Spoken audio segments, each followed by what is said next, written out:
सत्संग उन्हीं पुण्यात्माओं को प्राप्त होता है जिन पर परमेश्वर की असीम रजा होती है।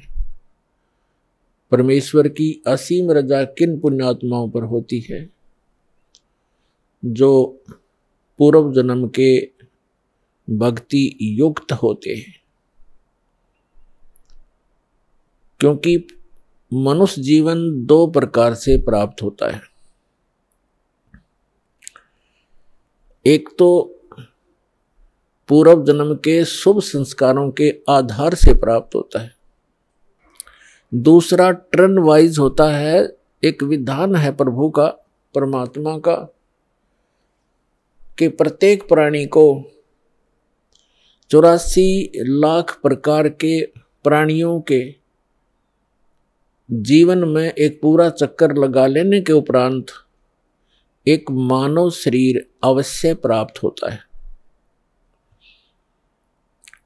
ये परमेश्वर कबीर जी की हम प्राणियों पर एक विशेष रजा है,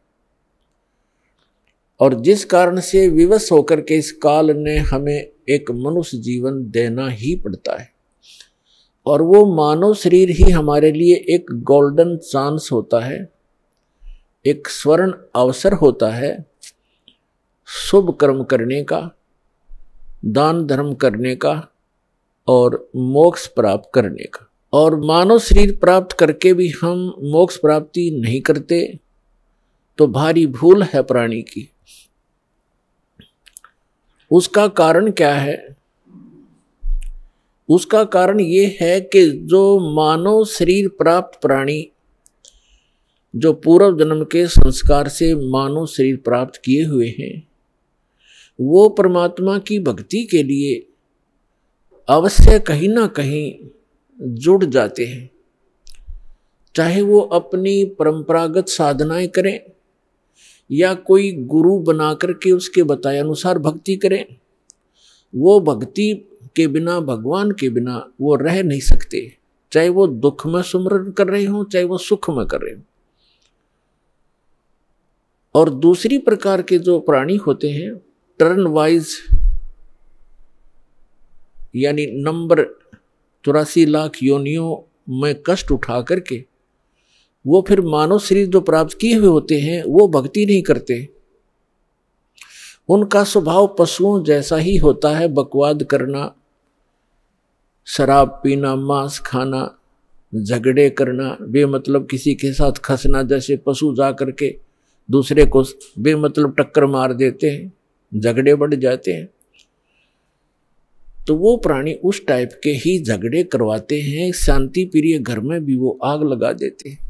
तो जो पुण्यात्माएं परमात्मा के लिए लगी हुई हैं और वो साधना गलत कर रहे हैं, श्रीमद् भगवत गीता अध्याय नंबर 16 के श्लोक नंबर 23 और 24 में प्रमाण है कि शास्त्र विधि को त्याग कर जो मनमाना आचरण करते हैं, मनमानी पूजाएं करते हैं, जो शास्त्रों में प्रमाणित नहीं है वो साधनाएं करते हैं, उनको न तो कोई सुख प्राप्त होता है, न कोई सिद्धि प्राप्त होती है, और न ही उनकी परम गति होती है। अर्थात व्यर्थ, यूजलेस है वो साधनाएं। जो साधक शास्त्र विधि त्याग कर, चाहे वो स्वयं साधना कर रहे हैं या किसी नकली डुप्लीकेट गुरु बनाकर वो उनके बताए अनुसार शास्त्र विरुद्ध साधना कर रहे हैं, तो वो अपना जीवन नाश कर रहे हैं। और जो सीधे ही 84 लाख योनियों से निकलकर मनुष्य शरीर प्राप्त करते हैं, वो तो भक्ति करते ही नहीं। उनका तो वैसे ही जीवन नाश हो ही रहा है। तो इसके लिए सत्संग की आवश्यकता पड़ती है। और सत्संग का अर्थ होता है यथार्थ अध्यात्म ज्ञान।